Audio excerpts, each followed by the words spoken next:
The first practical automobile was invented in Germany in 1886 by Carl Benz. Americans adapted the gasoline engine and began planting the seeds of the American automobile industry in the 1890s. Henry Ford was one of the first Americans to experiment with the gasoline engine and manufactured the eighth most successful car in American history, the Model T. Beginning with his cheap and clattering Tin Lizzie, Ford revolutionized the manufacturing industry with his incredibly efficient assembly line.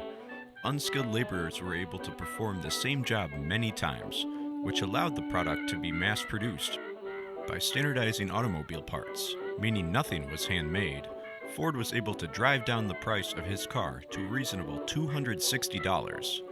Others also sought to maximize the efficiency of factory work, including Frederick W. Taylor.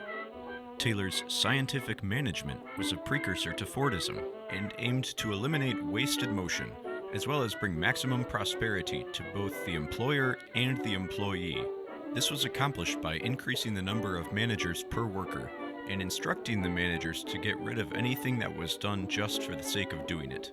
Taylorism also contained methods of maximizing workers' potential, as it was discovered that workers will do the least amount of work that they can without getting punished, and will only work as fast as the slowest worker getting paid the same amount as them. Both of these methods of cutting waste and increasing efficiency made the automobile more affordable and accessible to the average worker. The rising popularity of the automobile had a large effect on other industries. The oil industry was booming with business like never before. Gas stations were beginning to pop up along the roads, as long-distance vacationing was becoming more and more popular. Oil derricks were constructed all throughout the Southwest. In 1920, the U.S. was producing 65% of the world's oil.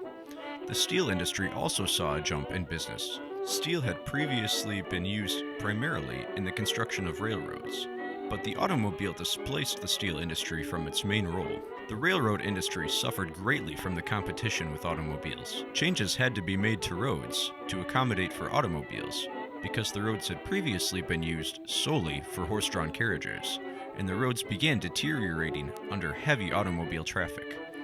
Funding for these renovations came from a tax on gasoline, which every state had implemented by 1929. In populated areas, traffic regulations became necessary because of the high volume of vehicles on the road. Standardized road signs began to be put in place, and the first four-way three-color was used in Detroit in 1920.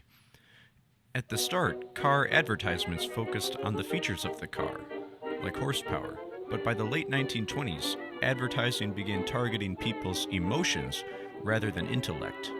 Car manufacturers also targeted women with their advertisements by putting colorful ads in women's magazines showing cars with fashionable upholstery and interior linings, and cars that were easy to drive and maintain.